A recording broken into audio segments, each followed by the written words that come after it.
Welcome to a quick way to mask the face of your character.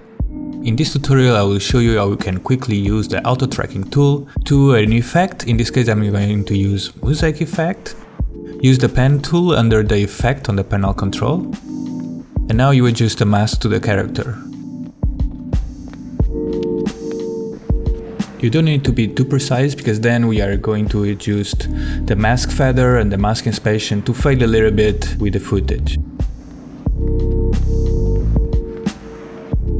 In this case my character is moving the face to the back and forward, so I will first track the beginning.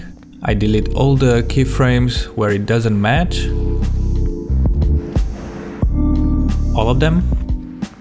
Then make a new keyframe in the beginning. I go to the mask and I make sure that it's in the right place again.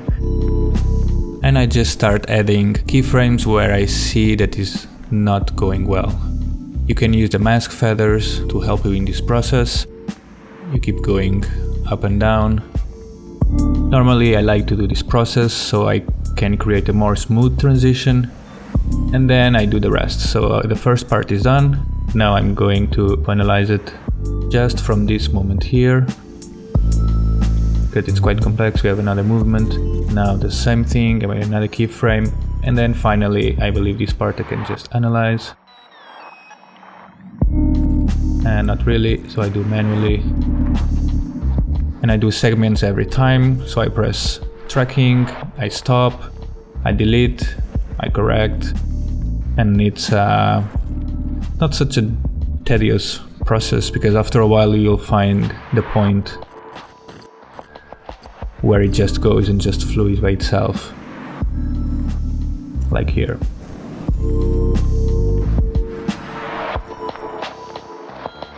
Then you just go to your last frame where you don't want your effect anymore. You delete everything forward. You can also use the opacity if you want, but in this case it will disappear anyway. Then in the end you just keep adjusting the feather and the mask inspection and you are ready to go. And that's a quick way to track the face of your character.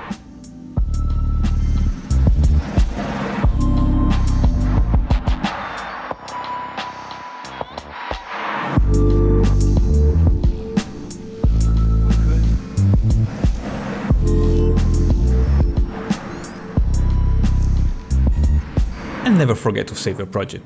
Thank you for watching, and if you enjoyed this kind of videos, please subscribe.